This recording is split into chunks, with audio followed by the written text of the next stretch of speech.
kakain na suka ang ulam. Ganito kadalasan ang sitwasyong hinaharap ng mga kapwa nating mangingisda. Mahirap pero kailangang tiisin.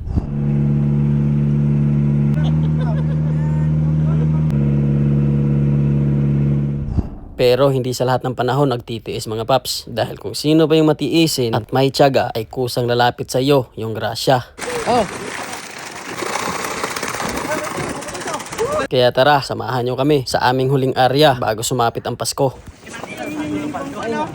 Panibagong araw, panibagong trip na naman mga paps. At dahil again, today is Saturday, weekend, alam nyo na, wala tayong pasok. Kaya sumama tayo sa laot. Nagbabaka sakaling magka-uwi mamaya ay magkaroon na ng ulam. Dahil 8 pa lang ng umaga, oras ng agahan. At timing na may dalang pagkain si JB. Kaya nakikain na din tayo para kahit papano ay magkalaman yung mga tiyan namin. Dahil aabutin ng ilang oras yung biyahe. Lalong lalo na yung paghahanap namin ng mga isda. Kung saan ang lokasyon ng isda ay doon kami pupunta. Dahil nga sa medyo mahaba-haba pa yung biyahe, yung iba ay mas piniling matulog muna para kahit papano ay makapag-recharge sila at kanya-kanyang trip na din. Una naming nadatnan mga paps ay may grupo ng bangka kung saan dito daw kanina ay may mga isda na nagpakita, pero pagkadating namin biglaan na lang nawala. At sa mga oras na ito ay tanghaling tapat na, mag-aalas 12 na, hindi pa kami nakapag-arya at dama na ng lahat yung init mga paps. At habang andito tayo sa sitwasyon na to, isa sa realization natin kahit papano ay blessed pa rin tayo dahil sa loob ng 5 araw ay nasa malamig na opisina tayo, habang yung iba, yung kapwa nating mangingisda ay kung tag-init ay nagtitiis sa init at kung tag-ulan naman ay nagtitiis sa lamig.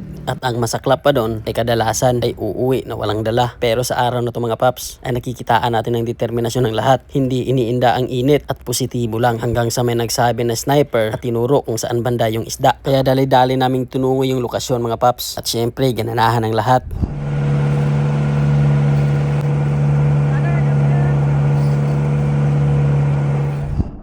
Mag-aalas 2 na ng hapon at sa mga puntong ito mga paps ay gutom na talaga ang lahat, kaya mas minabuting kumain na muna kahit suka at asin lang yung ulam namin. Dito sa laot, bawal ang parte-arte. Kung ano ang meron, yun ang para sa lahat. Kahit may pera ka, walang karinderya o drive-thru na mabibilhan mo dyan. Syempre dahil cowboy tayo, sanay tayo sa mga ganitong sitwasyon mga paps. Sanay tayo sa hirap dahil laking hirap tayo. Na-experience nga nating mag-ulam ng mainit na tubig at asin. Ito pa kaya na may suka. At ewan ko lang mga paps, kung pareho ba tayo na kapag nasa dagat ay ang sarap kumain, nakakatakam at parang gutom ka palagi. At habang kumakain mga paps, ay andito na, ay tanaw-tanaw na namin yung isda. Nasa mga alas 3 na ata ito ng hapon. Syempre may isda na, pero di pa sure 100% dahil pakikiramdaman muna kung pupwede ba tong aryahan, at hindi pa din 100% sure na makukuha namin to. Pero ang importante ay tanaw-tanaw na namin at positibo pa din na makukuha to ngayong araw, dahil ito yung magiging huling arya bago sumapit ang araw ng Pasko.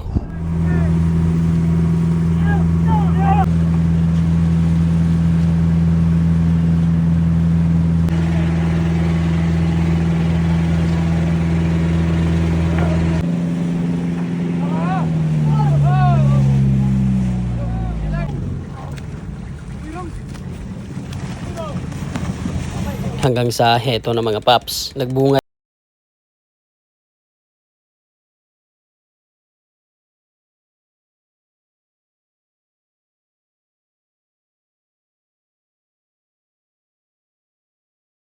sa pagkakarga mga paps. Ay dito marami na yung nakaabang. Kahit papano ay nabigyan din ng kaunting biyaya. Ganito sila dito sa laot mga paps. Kahit hindi ganun karami yung nakuha, mas importante pa din yung makapag-share ng blessings. Dahil katulad ng mga kasamahan ko, may mga pamilya din silang nag-aantay sa kanila pag-uwi, na umaasang yung kapamilya nila o tatay, kapatid at anak ay may madadalang isda pag-uwi galing sa laot. Ilaw. Wala.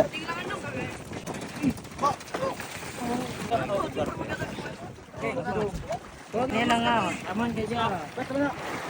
Ini lang.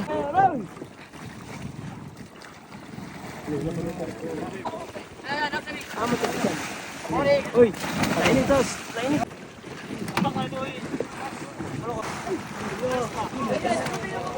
Oh.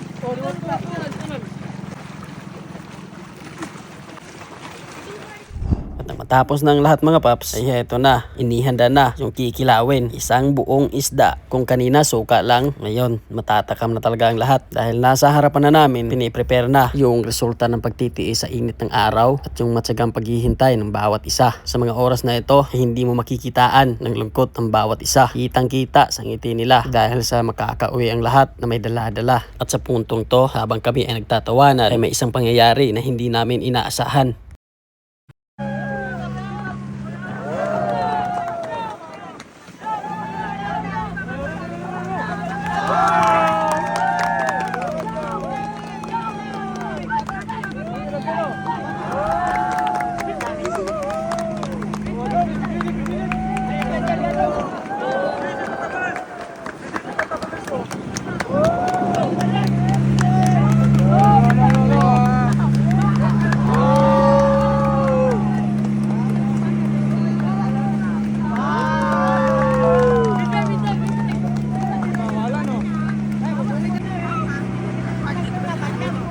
At yung tagpong yun mga paps ay ang tagpong bumuo at nagpasulid sa araw namin. Isa sa mga kwento ng mga mangingisda na hindi natin nararanasan dahil iba-iba tayo ng kwento sa buhay. Iba-iba tayo ng trabaho at pinagkakaabalahan. Isa na naman to sa mga experience na hindi natin malilimutan. Kaya bago tayo magtapos mga paps, shout out at salamat sa lahat ng magigiting nating mangingisda na kung di dahil sa kanila ay wala tayong mabibili at ihahain sa ating mesa. Oo, maaring mahirap, delikado at walang kasiguraduhan pero ikis ang lahat ng yon dahil sa baon-baon nilang determinasyon, dedikasyon, lalong-lalo na yung pagiging positibo dahil ito yung hanap buhay na napili nila para sa kanilang pamilya. Oh, paano ba yan mga paps? Hanggang dito na lang muna para sa ating dagat serye at kami kakain muna. Advance Merry Christmas!